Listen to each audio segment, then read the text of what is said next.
Eyo, Greg Branos for the Coachspeak Index. What is up out there? First week of preseason football. Glorious times are upon us. Hope y'all had a great week. Mine was crazy. I played this board game called Hues and Cues for the first time last night. When you get to be my ripe old age of 42 years old, that's a good time. Just getting together with some friends, playing a board game, laughing it up. I like it. I like this era of my... I'm speaking like I'm already heading to a retirement home next week, which actually, man, that sounds kind of nice. Just people taking care of you. All right. First week of preseason football. Got a lot to talk about. Going to talk about these Coachspeak clips that we've posted. There's a ton of stuff in the Coachspeak Index private Discord, which you can find information on that on our Twitter at Coachspeak Index. It's in our bio. There's a link there to the Patreon, which will get you in to the private Discord, where I post every single piece of important information from every press conference. And there, it's just way too much to put on Twitter. It's a lot of super important info. And everyone that is in there right now has a big edge over you. So hopefully you're not finding yourself in the same draft rooms with them at the moment, if you are not in the private Discord. But yeah, go check it out. And I think it will really benefit you. You know what else will benefit you? Is if you head over to Underdog Fantasy and sign up with a promo code Coachspeak, you can claim a special pick'em and a first-time deposit offer of up to $250 in bonus cash. I posted this week about one of my favorite pick'ems, which is Terry McLaurin, higher than 905.5 receiving yards. He is one of only 6 wide receivers over the past 4 years to go over 1,000 yards in each season. And he has been in the bottom third of catchable target in each of those 4 seasons as well. Now it gets a huge quarterback upgrade in Jaden Daniels. And I laid out all of my thinking behind this pick on Twitter. Again, that's at Coachspeak Index.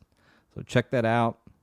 Go sign up on Underdog with promo code Coachspeak.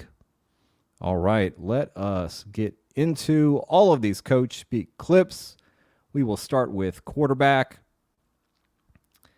This is a real fun one. This is Los Angeles Chargers head coach Jim Harbaugh talking about Justin Herbert's foot injury and when he will be back. Any update on how Justin is progressing?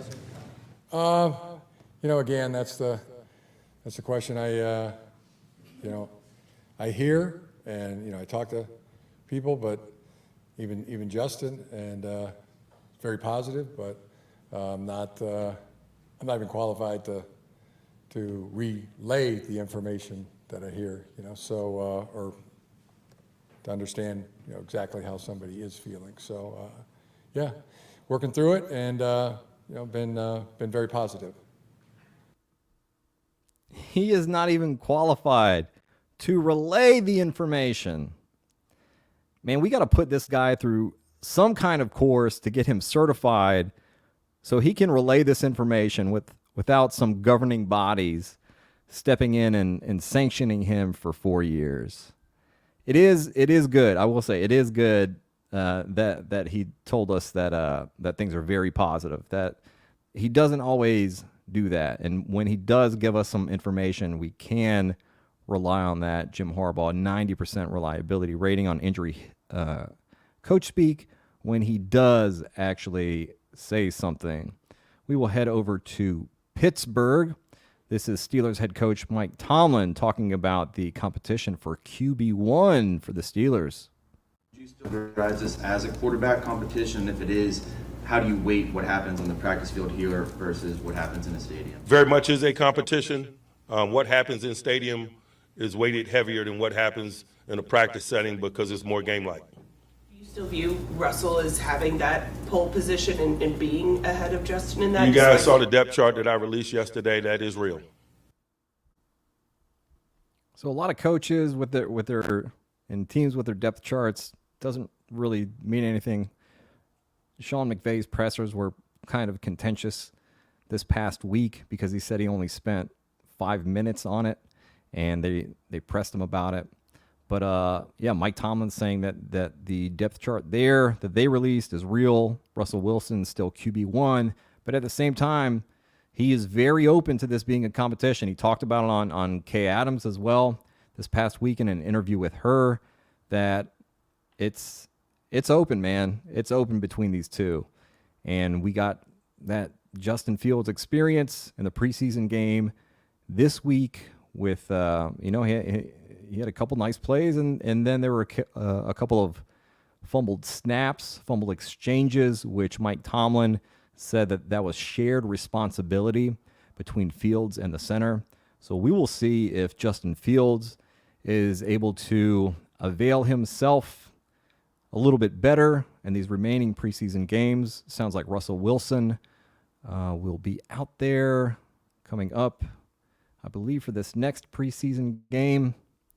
And we'll be able to compare the two quarterbacks' performances, how they're doing. Heading over to New England, this is Patriots head coach Gerard Mayo on why Drake May saw so little action in that preseason opener. Rod, can you walk us through the thought process behind using the quarterbacks in the way that you did tonight? Yeah, we wanted to see Jacoby obviously go out there and operate, as well as Drake, mixing them in there with the ones. The rest of those guys like Zappy and Joe, they went out there and finished up the game and thought they did a good job, but that was kind of the thinking. So next week we have the Eagles, so we'll practice against them, and who knows, the reps will probably change a little bit, and then we'll see what happens in the game. But that was the thought process. Take care. In the middle? Oh, sorry. Oh, you can... No. Gerard, you mentioned getting Drake into the game. What went into the decision to pull him after one series tonight? Yeah, that was always the plan. The plan was to get him in there for one series, to get Jacoby in there for one series, and then really, it turned into the Zappy show and then the Joe show. That was the plan going there. Hi, Gerard. Take care. Was there any trepidation over having Drake in another series perform in front of with his the second offensive line? Was that part of the decision, or that's always a consideration. If he's in there, you want him in there with the starting offensive line. We got to protect that guy. Not saying we don't have to protect the other guys, but that absolutely did go into it. and do you feel you're going to get enough of seeing him in live action, going about it like this? Yeah, like I said, this is the first preseason game. We still have 2 left. He'll have plenty of opportunities to go against other teams, the 2 other teams before the regular season. I don't know how much weight that excuse about the offensive lineman carries of, well, yeah, that's part of the deal. We wanted him out there with the starting offensive lineman. You could have just rolled the starting offensive lineman back out there with him again. But he's sticking to his guns. He's sticking to this plan that they have for Drake May. He keeps talking about, it's a plan that they all have together with him and offensive coordinator Alex Van Pelt. And it sounds like they are slowly bringing him along. He will get a bunch of reps in practice this week, joint practice with the Eagles, and then he'll be getting some more reps in these preseason games, according to Mayo.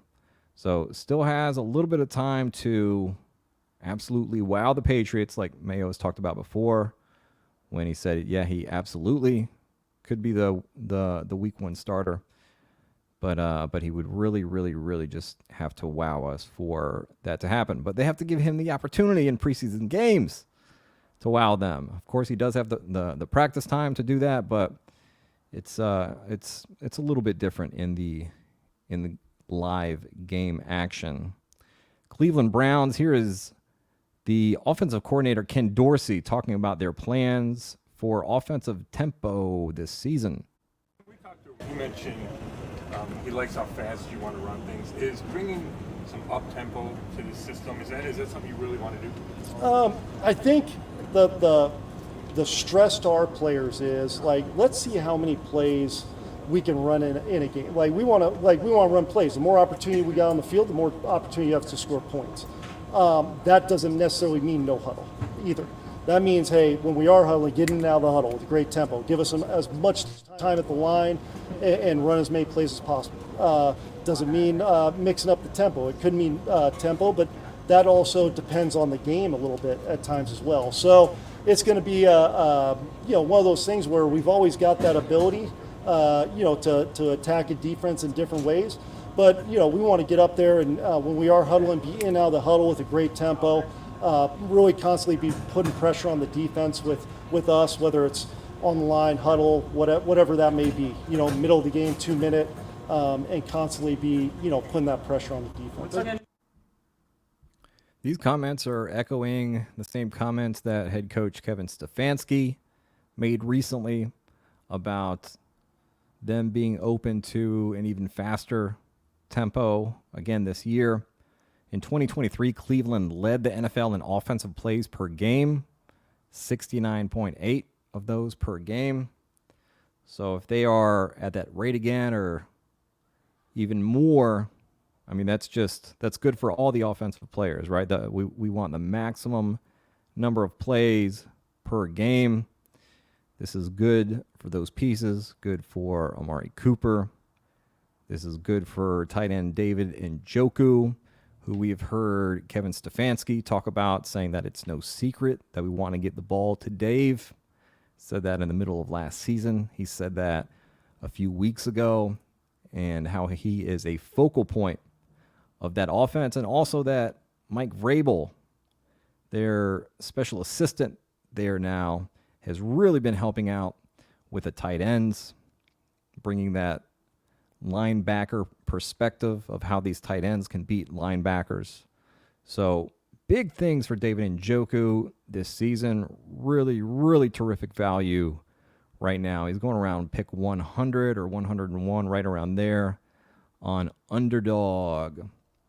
We will wrap up quarterbacks with the Tennessee Titans. Here's head coach Brian Callahan talking about what an ideal run-pass split would be.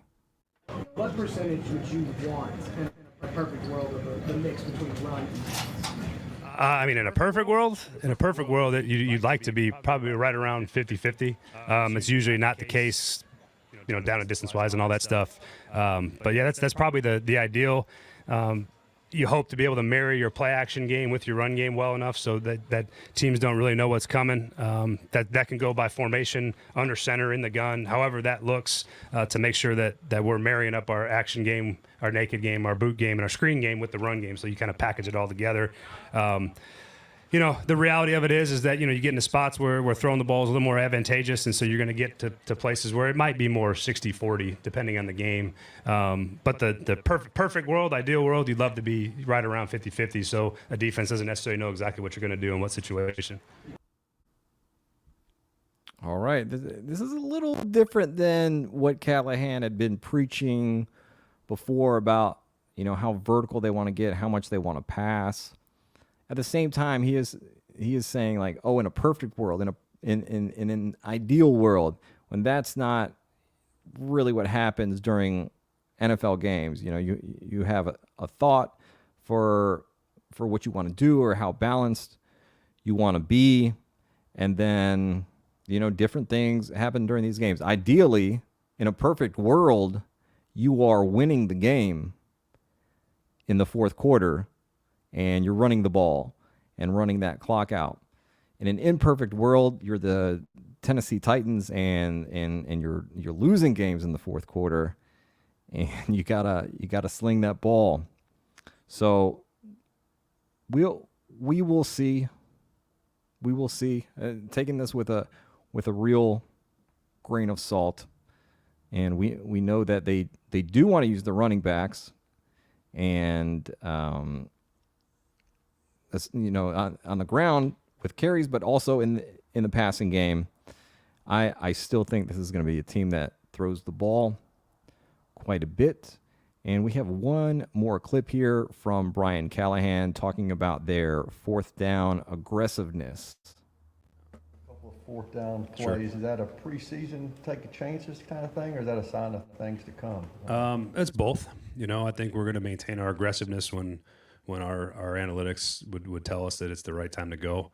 The one in the low red zone was sort of a dealer's choice. Ultimately, you can choose to go for that, or you can take the points.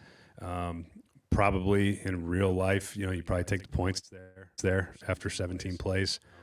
But in the preseason, I was just trying to see if we could punch a yard and try to go up 21-7, which would have been good. And then the flip side of it is you pin the offense back down there, and we had them on 3rd and long and a chance to flip the field and get the ball right back with a good field position. So that's all. Those are conversations we had during the game, and again, whether I do that, depending on who we're playing in the regular season, we'll see. The one at the end of the game was a very clear go for it, but from our book on where we were at, where the field goal was at, and chance to ice the game. So that one would probably be one that in a normal flow of a game I would still consider going for, given the score and where we were at in the field. So we'll be aggressive on 4th down as long as it's within the parameters of how we got the game set up, and it varies game to game. Depends on who you play, depends on the short yardage defense, depends on the 3rd down defense. All those things factor in, but I would anticipate some at least being along the lines of correct in our thinking on 4th down. We won't be afraid to go for it. All right, that is what you want to hear when you have pieces of the Titans in fantasy, is them going for it. That not only does that give you an extra offensive play there, but if they convert it, then they sustain that drive and you get even more offensive plays. And if they fail, then you get better field position for the other team, usually depending on where they're going for it. It's just very, very good for you if you have fantasy players from a team that is aggressive on 4th down situations. All right, let us discuss some running backs. Here is Packers head coach Matt LaFleur on Josh Jacobs. With the groin, but just in general, what's caught your attention about Jacobs this offseason and training camp, just in terms of how he's responded to switching teams? Yeah, he's an established veteran that's performed at a high level, and I just get so excited that he can do it all. He can be a weapon in the passing game, not only as a pass blocker, pass protector, but also out of the backfield catching the ball. He's got great hands, and he hit some speeds yesterday that was exciting to see. He's just a tough, rugged runner, and I don't think we'll truly get to appreciate his value until we get into live tackling situations, because I think that's really what he's known for. It's just he's a punishing runner. All right, all around back, we know that. LaFleur has said that Josh Jacobs could be a workhorse if called upon, but also we know that he said that philosophically they like to run a rotation there in Green Bay, and we have seen that play out every season under Matt LaFleur as head coach and as offensive coordinator. Marshawn Lloyd exited this preseason opener with a hamstring injury. LaFleur said that he really needs to get healthy because he has seen what Marshawn Lloyd can do in practice. They've seen the speed. They really like him a lot, but they would like to see it in a live game, and they want him to stay healthy because they need him for this rotation. They cannot be stuck with Josh Jacobs and A.J. Dillon. That would be a nightmare. And I've said before on Josh Jacobs, while he may not get this 80% of snaps workhorse role that he was getting in Las Vegas, he could be very important come fantasy playoff time. That later part of the year, we see these Green Bay's these Green Bay running back ones get their highest usage by that time. If Green Bay is in a situation where they're playing in must-win games, that is when Matt LaFleur really leans on these guys. So if we're coming up in week 16 and week 17 in this really tough NFC North division with the Lions and the Bears and the Vikings, all right. Sorry, didn't mean to disparage the Minnesota Vikings so terribly there, but tough division. And it's unlikely that Green Bay will have things locked up by week 16, probably not by week 17 either. Then we can see some really heavy Josh Jacobs usage, and you are going to want him on your fantasy team in those situations. So when you see him falling on boards, go ahead and scoop him up. And just make sure that you'll be able to weather some of these light weeks that we might get from Josh Jacobs. All right, Dallas Cowboys. Here's Coach Mike McCarthy on the running back depth chart and Rico Dowdle. Coach The Athletic, with the running back by committee that you guys are going to do this year, do you already have a good idea right now of how you think that'll break down, or is that something it'll kind of determine once the season? Yeah, definitely. I mean, it needs to solve itself. I think just like anything, you have projection of how you want to play. As far as why, you can see how we built the personnel groupings through the installs, which way we want to lean in personnel groupings, and it's all with the foresight that all these backs can contribute in those schemes. So, but yeah, how the rotation. I mean, that's really up to the players. That's what the competition of training camp will solve. With Rico Dowdle specifically, he's a guy that you guys signed after that draft in your first year here. What do you think it has allowed him to grow the most to where you guys feel that you have a lot of confidence in him? I would say the adversity of it. I mean, he had some tough luck there the first couple of years with the injuries, and he just never blinked.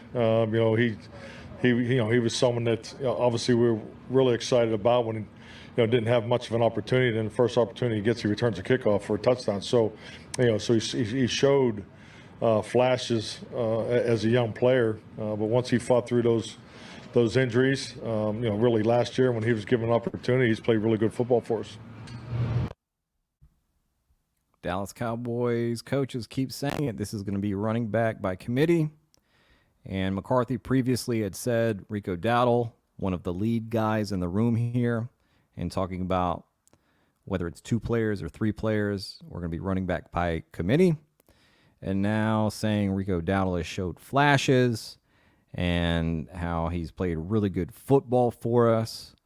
I like Rico Dowdle to be the most productive running back in this Cowboys backfield. Seattle Seahawks, here is offensive coordinator Ryan Grubb, and this was a really, really, really big clip. This is him talking about running back Kenneth Walker. Walker, and how would you describe his game? Man, I think Ken grows every day. I think he gets better every single day. I think the sky's the limit for him. I think he's a really, really talented, powerful back that's a true, 3-tool guy. He's going to be able to run the ball every run you got. He's going to be able to catch the football. He's going to be able to pass protect. And I think he's growing. He was a natural runner. He knew what to do with the ball in his hand, and now, is intelligent in the pass protection scheme. He works really hard at it, and I think he's getting a lot better, and he's electric out of the backfield as a pass catcher. That is pretty big there, recognizing that Kenneth Walker does have some hands. He can catch a football. There's this myth that he can't just because he hasn't really been given that much of an opportunity. Michigan State didn't really throw to their running backs. And then under Shane Waldron, he didn't really throw to his running backs when he was there. In Seattle as the offensive coordinator, Kenneth Walker, not Christian McCaffrey, but he does have pretty decent hands. And it's not like they're going to be asking him to run these deep routes there in Seattle. Ryan Grubb, the way that he orchestrates his offense. You see a lot of movement all over from all the players. You see after the ball is snapped on some of these runs how he likes to move the offensive lineman out. I think we'll see the same thing in the screen game. Get these guys mobile. Throw the ball at Kenneth Walker. Let him work his home run magic there instead of just relying on him to pop off these really big explosive runs. Let's give him the opportunity to do it in the passing game as well, kind of like the Tennessee Titans used to do sometimes with Derrick Henry, of just getting him out on the perimeter, moving some O-linemen out there, and just letting him go to town, man. Just big, physical, explosive running back. This is really good for Kenneth Walker. And the pass catching stuff was not baked into his ADP. Like if we get this pass catching stuff here, this is just a whole carton of icing on this cake. It could be a really, really big season for him. We have seen all the beat reports about how much they love him, how they want to feed him the ball. We didn't really know of, this is a new regime. Were they going to be split on these two because they had no real ties to them? It seems like they're really favoring Kenneth Walker here.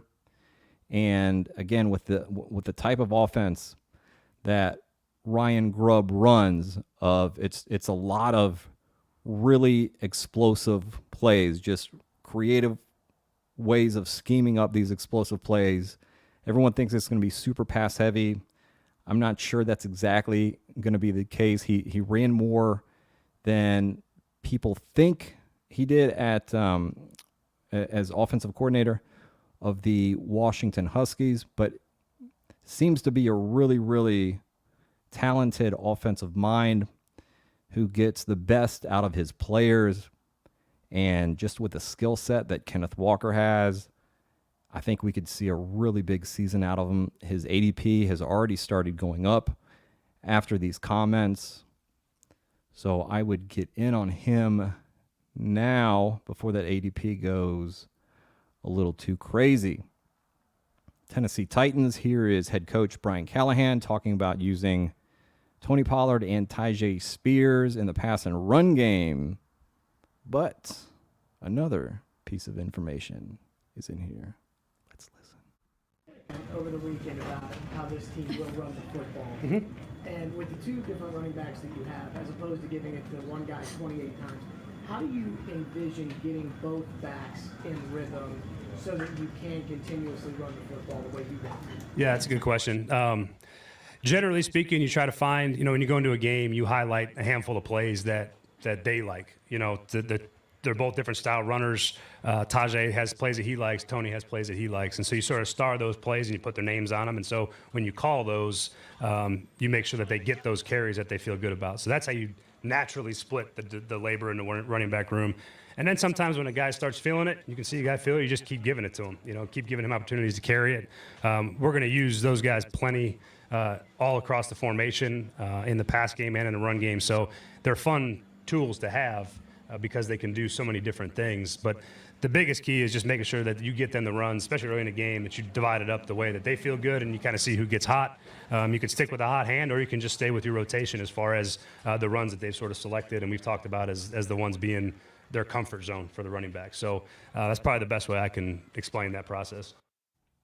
All right, might see some hot hand action in Tennessee. That could make things really frustrating for managed leagues. And then in best ball, there will be different guys that get the hot hand. Some weeks it's going to be Tony Pollard. Some weeks it's going to be Tyjae Spears. In his post-game presser for Saturday's game, Brian Callahan mentioned that, and we put this in the private Discord, quick little plug, you got to get in that private Discord, man. Got to get in there, get all this good info. But yeah, I will tell you this, Brian Callahan in that post-game press conference said that the way that they used Tyjae Spears and Tony Pollard in this preseason game, kind of a preview of how they plan to use them during the regular season. They're going to tag them on certain plays that each of these running backs like, and make sure that they run those plays for them. And just they're going to be interchangeable, like this coaching staff has said, 1A, 1B. So a lot of usage for both of these guys in the run and pass game. Las Vegas Raiders general manager Tom Telesco, here he is on Zamir White and Dylan Laube. I want to talk about Zamir White, and can you tell the fans what you've seen? We see his lower body and his strength. And I would suggest that he's going to be a potential elite back on short yardage, but then the ability to break tackles. How was he trained in the offseason, and what did you see when he came back? He's got a lot of juice and speed in a back that's really thick. And he had a great day today. Now, obviously, it's not live, so it's hard to see running back sometimes when it's not live, but he made some runs today where he got in the hole, a lateral cut with some bursts, and then get to full speed really quick. He's got those traits. He's a young back. There's still a lot to learn in the passing game as far as pass protection, but he's got good hands out of the backfield. But he's got a really strong, powerful body, but he's got speed. Seen a lot with Dylan Laube already, especially on third down, and the ability to run a wheel route and just catch the ball and then go north-south there. Tell us about him. Yeah, great, really instinctive running back. He just has a great feel for the position, both as a runner and in the passing game. He's a fun player to watch. He's got a lot of energy to him. We can use him in a couple of different ways. He's picked things up pretty quick. Good. And which is great to see because he's coming from New Hampshire, which is a good level of football, but it's it's not the FBS. It's not high Division I. And coming out in the field, you can just see by looking at his eyes that this isn't too big for him. He plays with a smile on his face. And it's still early, but he's got some traits we like. All right, the Raiders keep talking about how thick and fast Zamir White is, and they can't wait to see people bouncing off of him, and he's just a different cat, and that speed when he gets to the outside. They really like this dude. Antonio Pierce was talking in his post-game presser after their preseason game about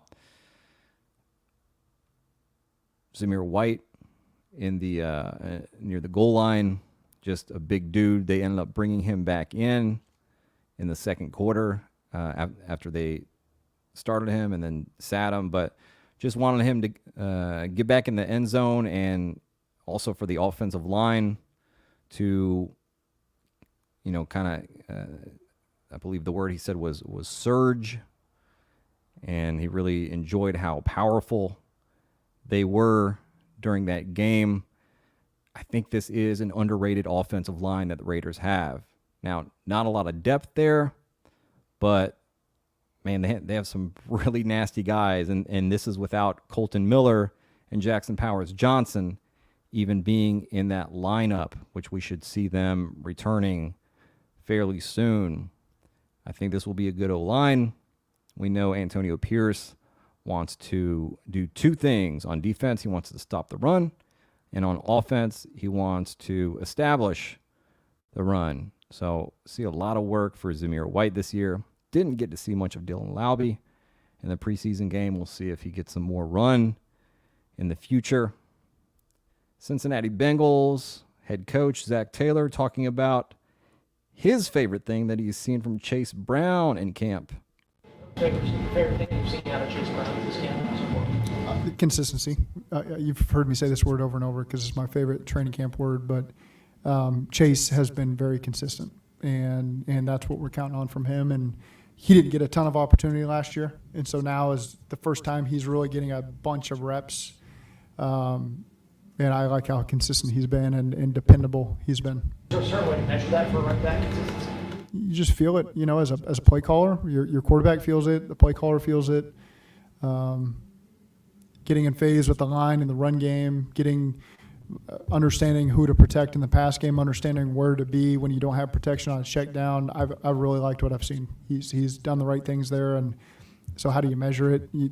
There's not errors being made, and that's a positive thing.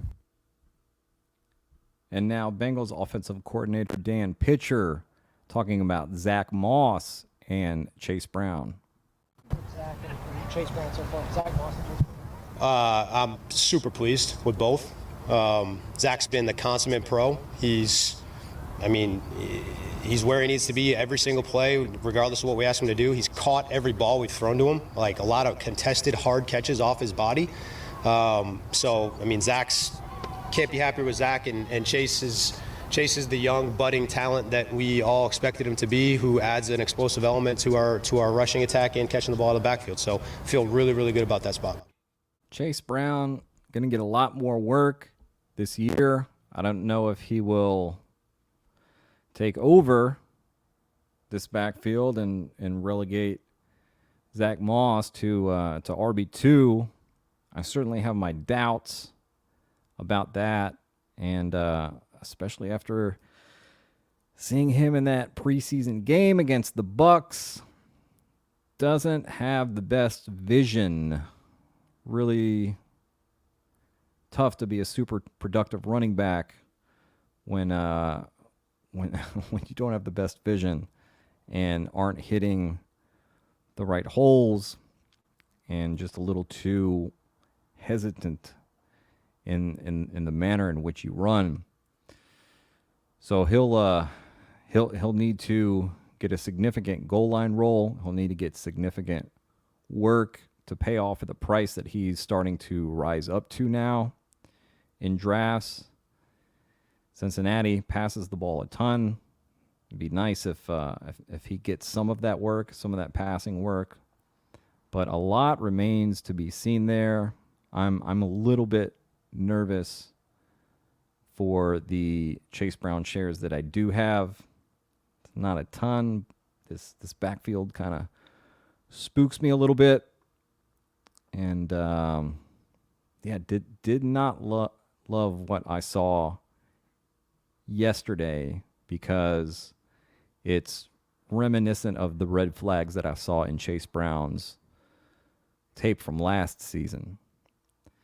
Was hoping that we would see a more decisive and just better runner, and still have a couple preseason games left to see, but man, kind of rough there. Finish up running backs with Denver head coach Sean Payton talking about the pass protection abilities of his running back room. You know how hard Jaleel McLaughlin works, right? Yeah. With that, how much has he improved year one to year two in pass protection, and where is Estimate in his pass protection? Yeah, well, listen, we've drilled it, and we're going to continue to drill it. I think they're two different cats. So with Jaleel, there's times when he's going to have to be able to pass block if he's going to be in there maybe on third down, or especially 2-minute. He's certainly smart, willing. Audric, is 220 pounds, and so he probably doesn't know as much right now, maybe, and because he's new to it.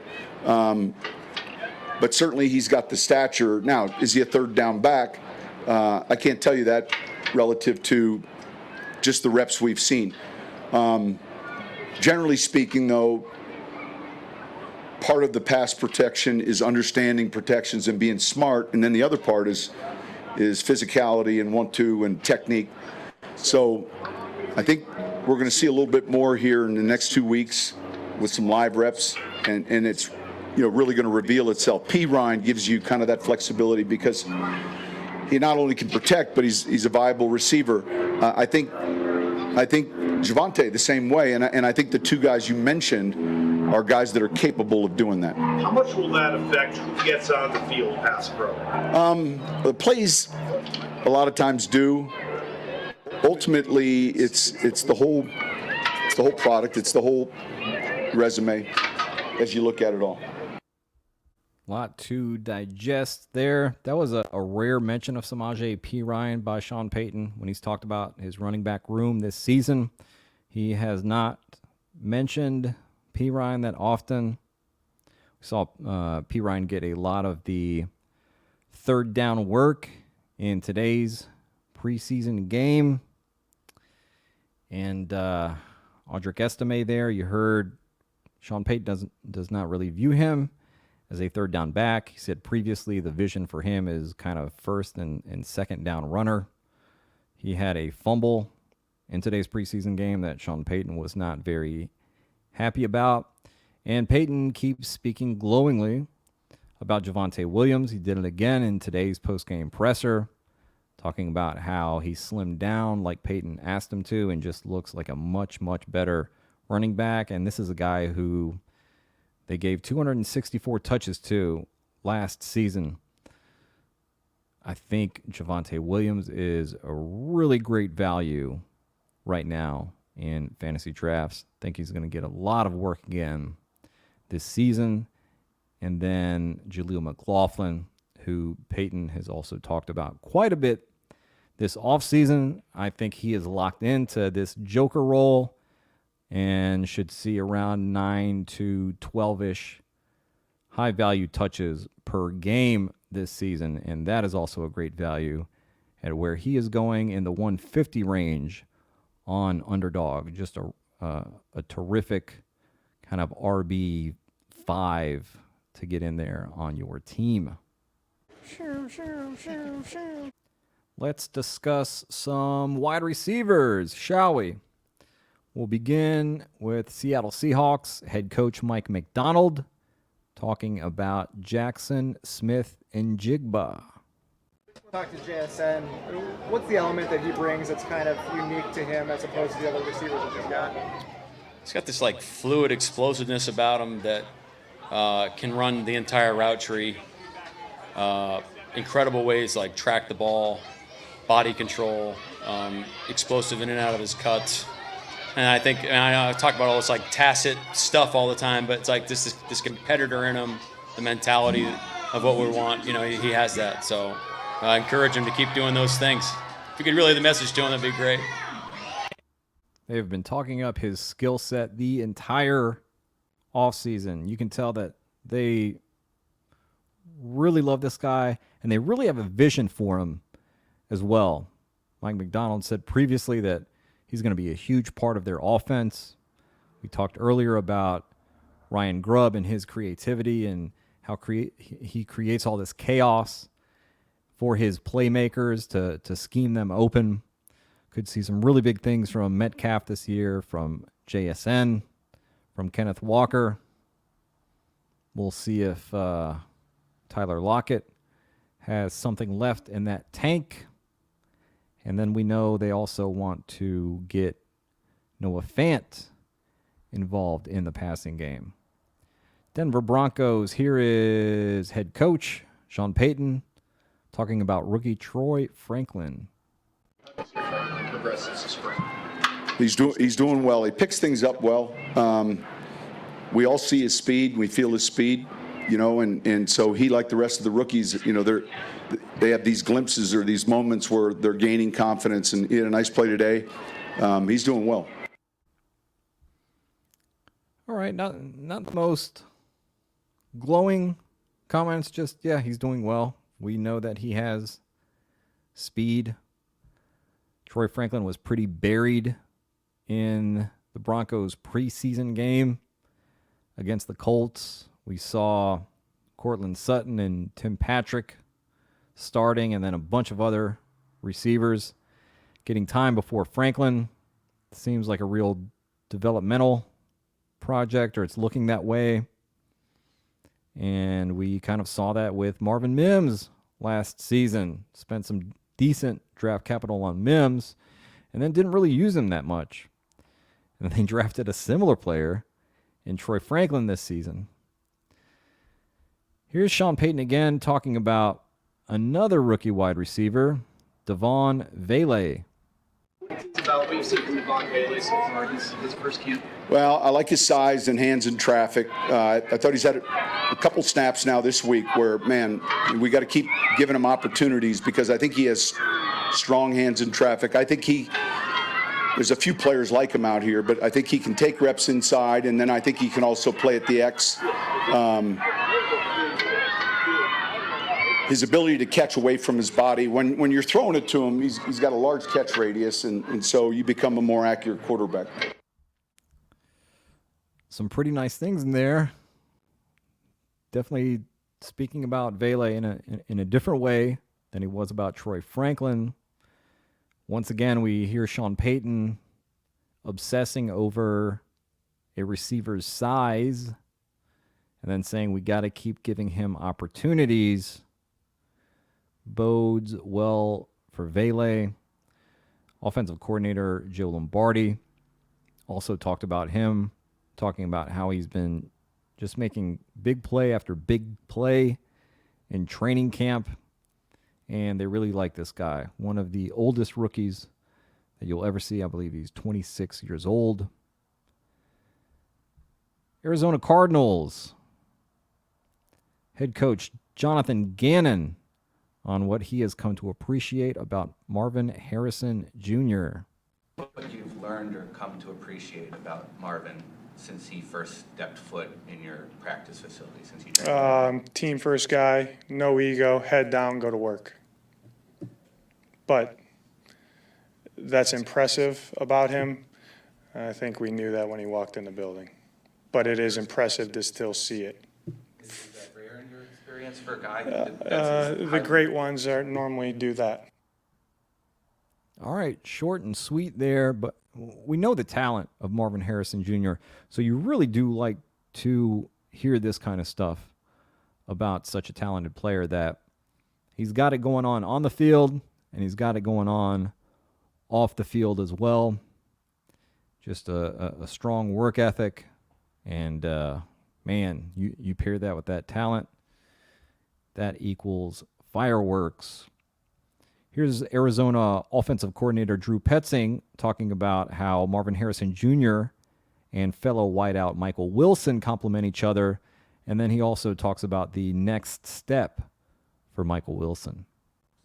You're talking about for them just focusing on what they need to do, but as a coach, how do you feel like Marv and Michael, as the two outside receivers, complement each other kind of in terms of their skill sets? I mean, I think that, there's a lot that they're similar. They're both bigger players who move well, who change direction well, who have impressive ball skills. They're good route runners. I think they understand and study the game really well. So in a lot of ways, they're similar players. And, the nice part to me is both of them move around the formation. Like, you've seen them in the slot here in camp. You saw them do that throughout their college careers. So would certainly expect that to continue. And I think that's what makes them difficult and dynamic. What do you see as the next step for Michael here in year two with, being fully healthy now? Yeah, I think as you said on it, and I know we've hit this with some other players, but I think it's that consistency of staying in the lineup consistently health-wise and then going out and making plays day in and day out. What we try not to avoid, but like what you don't want to see is, hey, you have a great game and then you disappear for a game. You have two, then you have one. We're going to really stress with him and a lot of the guys on like, hey, can we just be that every single week, day in and day out, so that we know what to expect and you can continue to do it at a high level. Harder for him given how few football reps he's actually, his last 3 years of college played 13 games or something. Last year was injured. He would be able to speak to the health and how he takes care of his body a lot better than I would be. But, I think ultimately the thing that makes that hard in the NFL is the level of talent that is in the league as a whole. You're going against great players day in and day out, great schemes, really good coaches. So I think that's what makes that consistency hard, not necessarily anything he is or is not doing. More, it's just the consistency of going out and doing it against great players. Okie dokie. I have so many Michael Wilson bags this year on Underdog. Really, really hoping he stays healthy. Charts really well on Matt Harmon's reception perception. Just a really good player. Big body. Good ex-receiver. And good hands.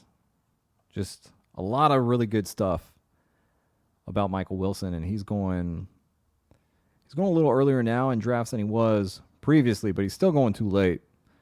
And I just keep drafting him. It's setting up really nice there. He's locked in to a wide receiver 2 role.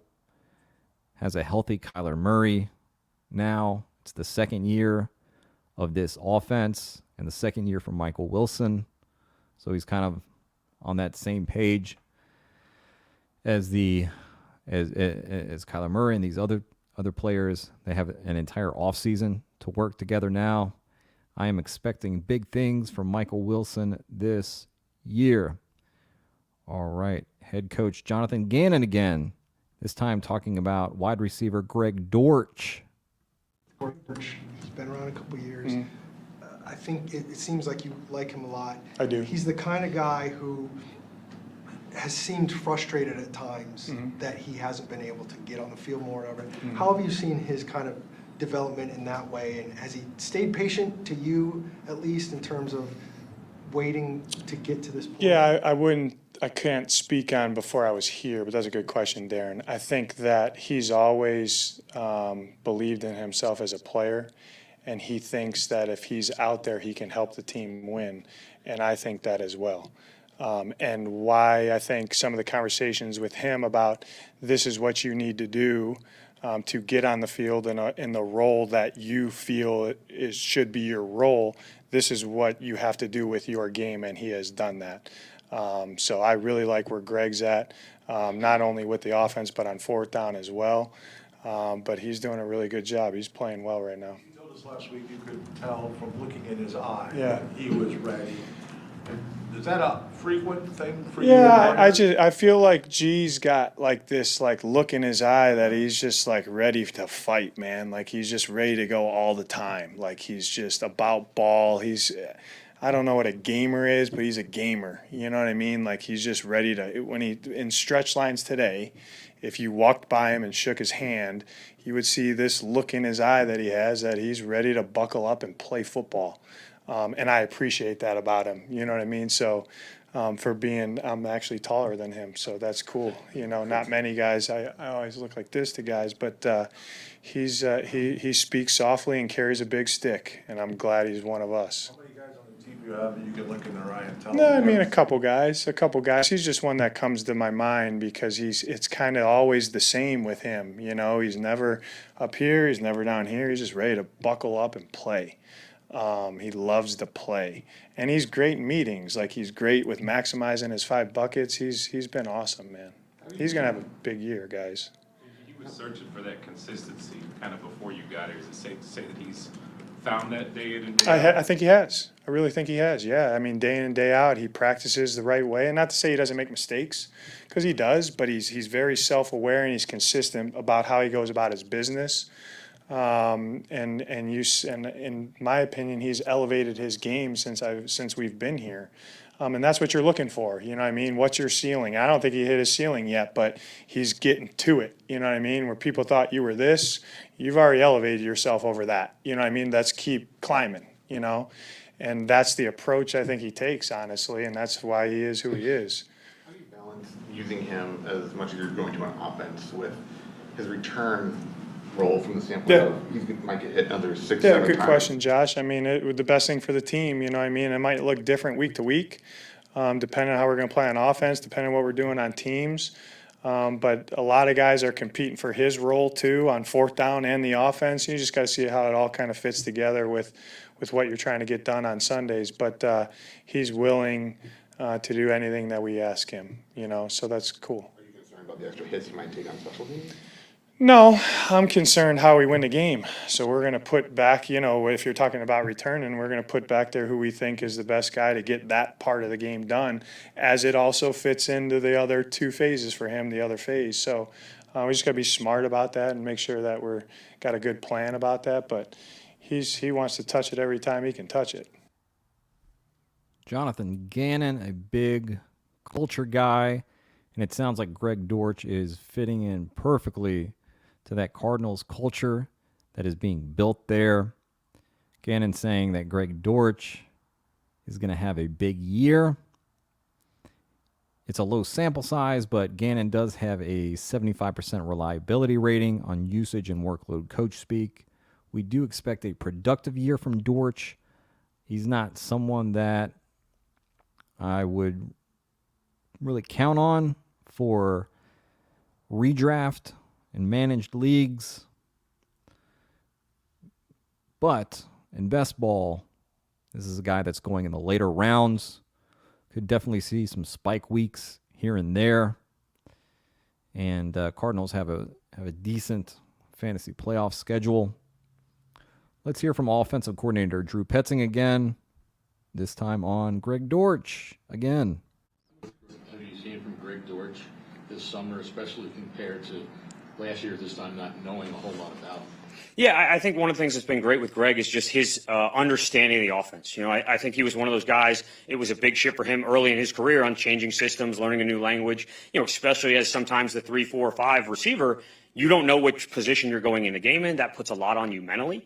And I think he's really taken the offseason to embrace and learn that, so that now when he's numbers called, whether it's at this position or that position, there's no thought process. Kind of like we talked about Kyler at quarterback. He's going out there and playing and letting his physical tools take over. He's not thinking about assignments as much anymore, which has been good to see. He seems to be one of those guys that just seems to make things happen when he's on the field. Yeah, absolutely. I think that's why he's continued to earn more of a role in this offense and on this team, and both, you know, really on special teams and in the offense. As you said, like, we're looking for guys that when their numbers are called make plays, and I think he's been able to do that a number of times. So we want to continue to give him those opportunities.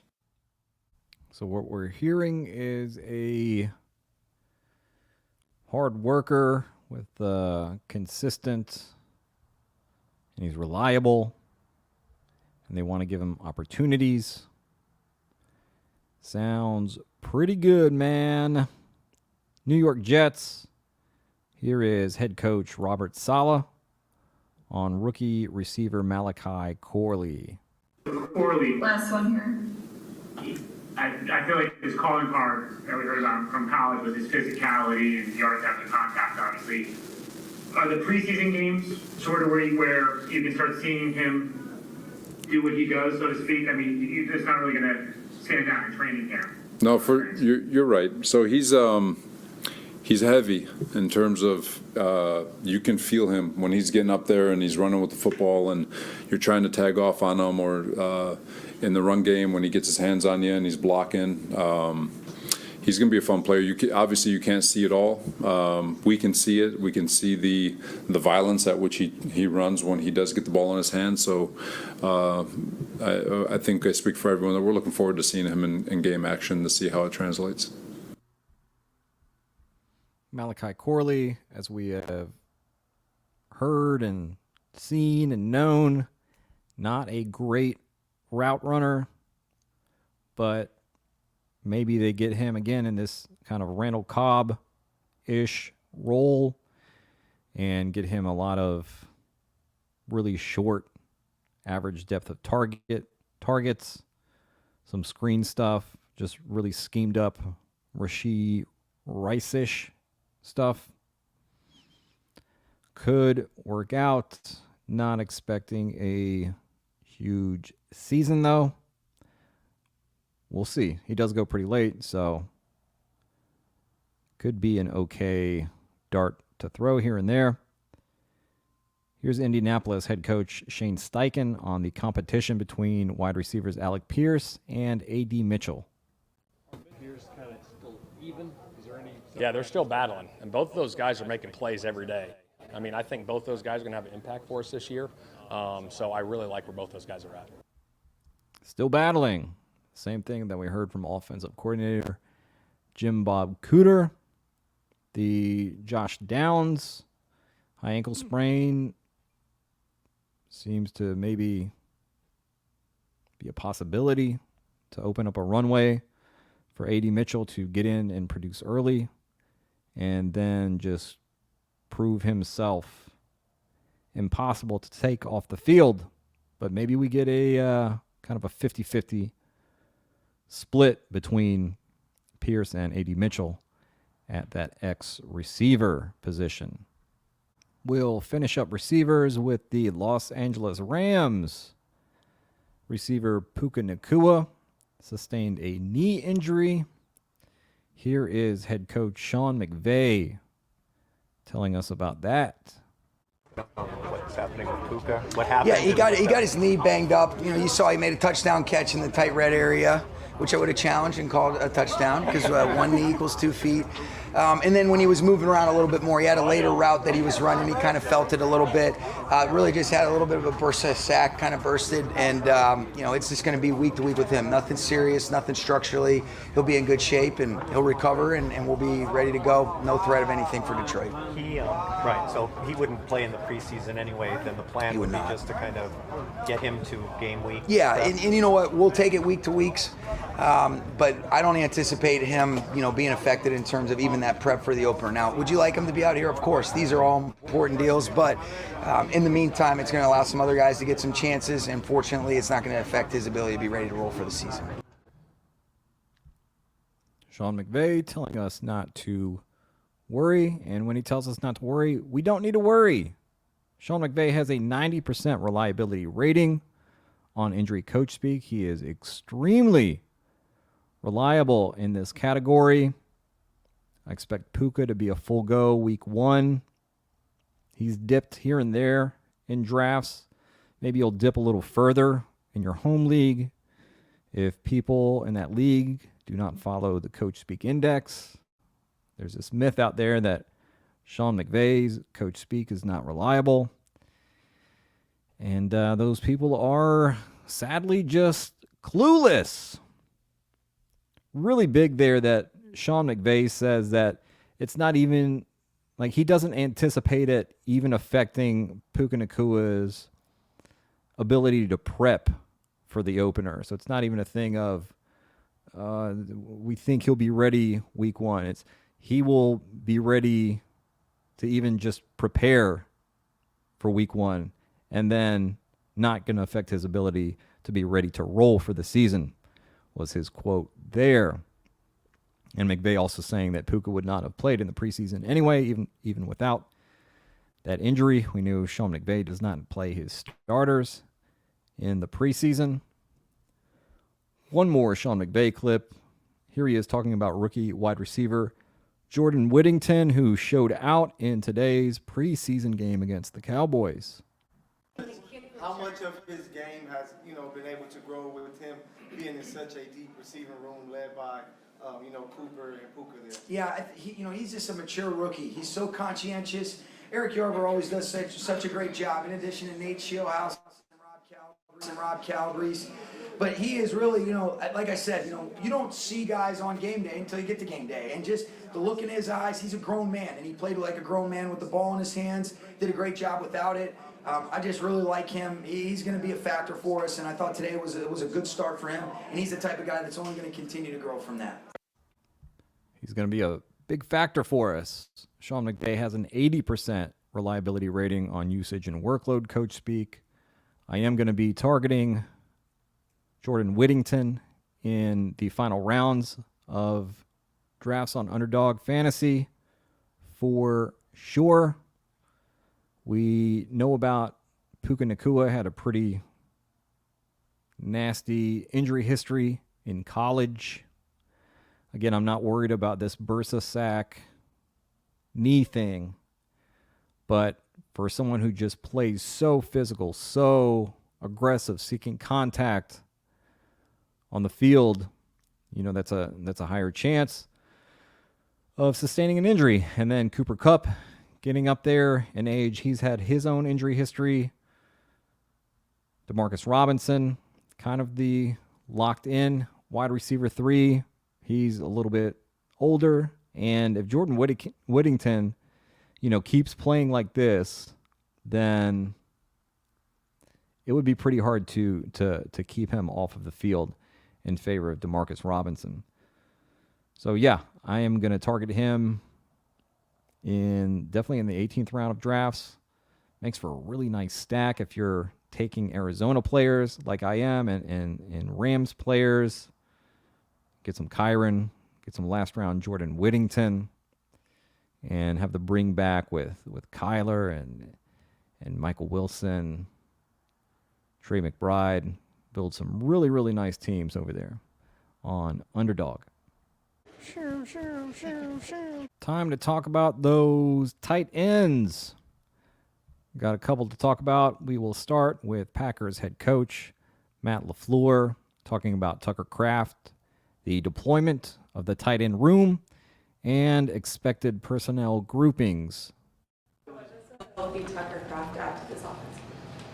Well, I think he's a complete tight end, and I think he's only scratching the surface of what he's capable of doing. I think when you look back last year, I mean, it's night and day from where he is now, from where he was at this time. Just the familiarity with the offense, the confidence, I would say, from going out there and playing at a high level. So we're excited to get him back in the fold. Obviously, looking forward to when he can start taking some more of those team reps. Do you feel like at any point last season you ever had the best version of Tucker and Luke together in your own? No, I don't. It seemed like they were all kind of like going out at different times. Obviously, Luke missing quite a bit towards the end of the season. So, yeah, to have both of those guys at full strength, I think can definitely change the complexion of our offense. Envision that looks like when they are both at the apex of Yeah, that's a great question. I think it'll be game by game in terms of how we deploy them. And, you know, you can't forget that we got some pretty good receivers that we're excited about as well. So it's a good problem to have, and one that will, you know, it's all about how you go and attack people on a week-to-week basis. Sometimes maybe 12 personnel or bigger personnel groupings, a little bit more of the plan, whereas some games maybe it's 11 personnel. Final round on Underdog, and you guys are sleeping on him. You are catching some serious Z's. You counted a whole country of sheep, man.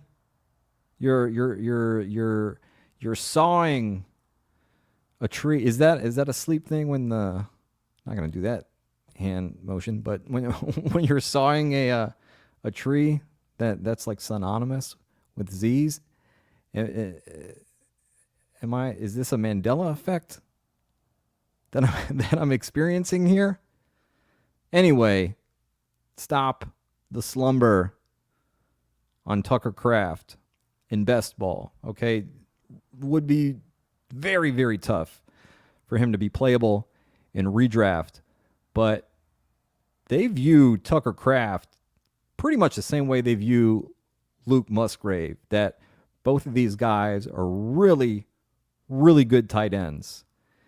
And, you know, they've talked about the sky being the limit for both of them, that both of them are complete tight ends. You can just go down the Coachspeak timeline or search on Twitter of Coachspeak Index, Musgrave, Coachspeak Index, Kraft. They are all about these two guys there. And they love their receiver room as well.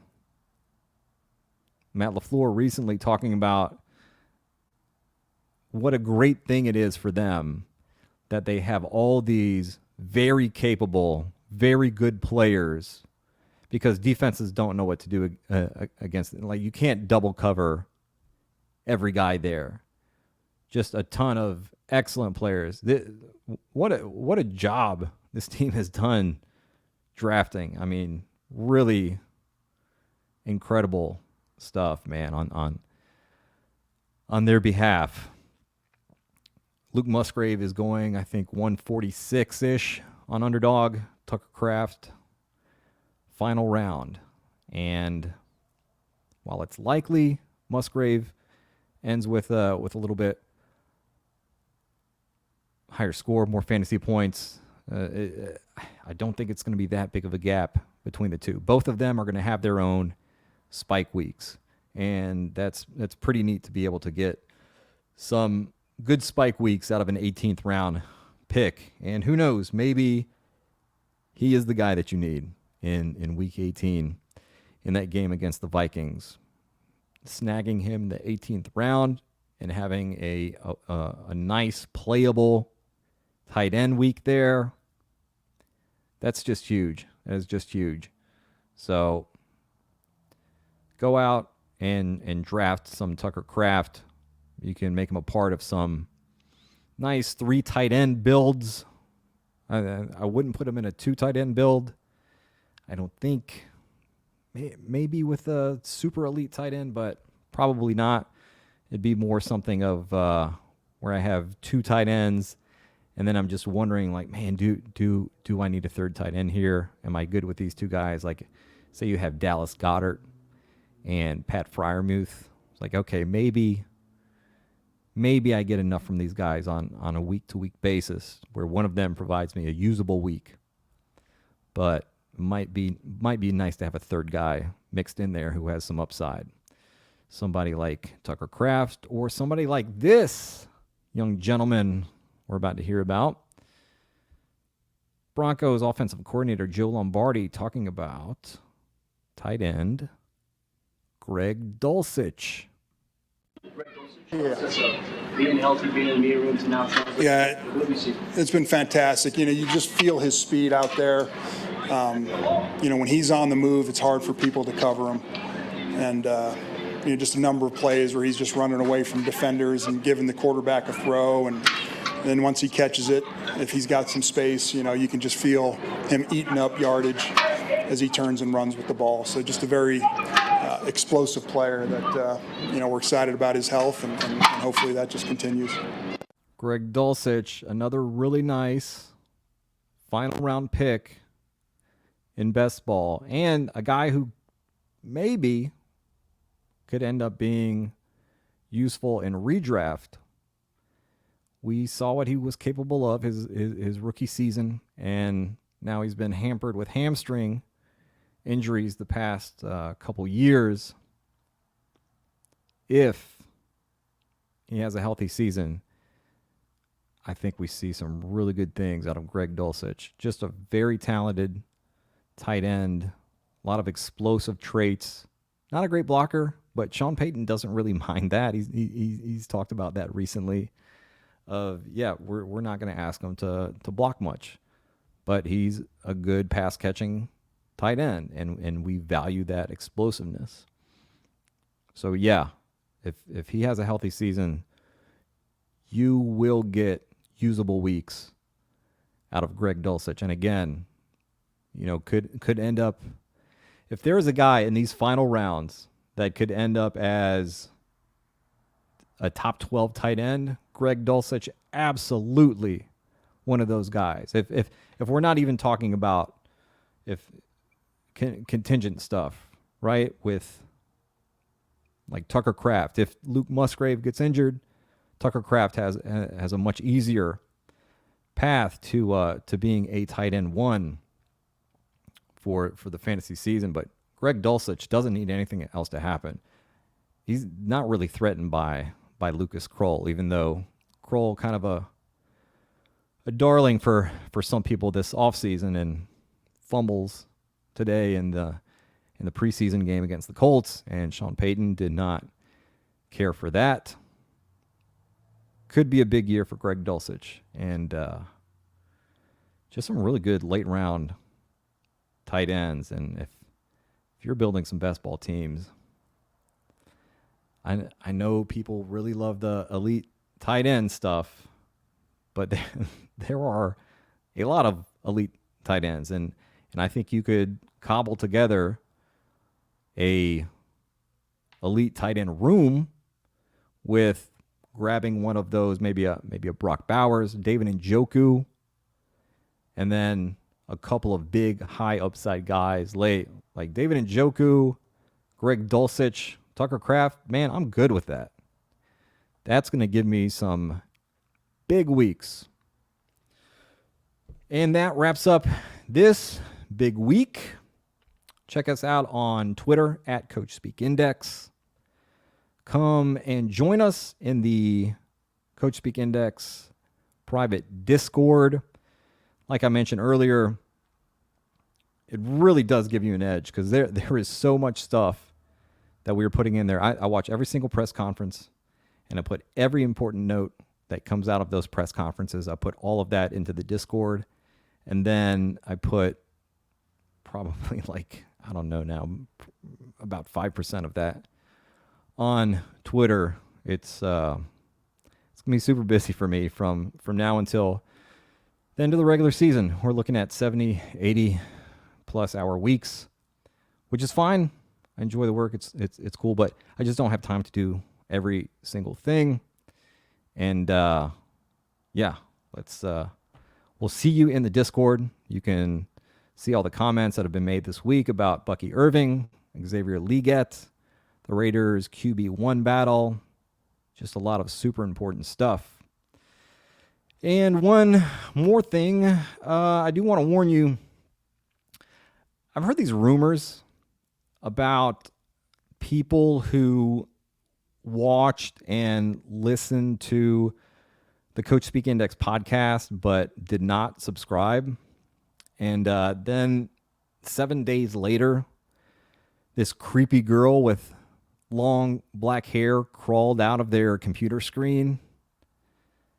I do not want that to happen to you. All right. I don't know how you would explain that to your wife and or parents or significant other. I also can't imagine that this kind of event is covered by your home insurance company. So click that subscribe button and just sleep soundly tonight, knowing that you are a hero. All right. I hope you all have a good one. I will see y'all next week. I will see y'all in the private Discord. And Sarah, take us out.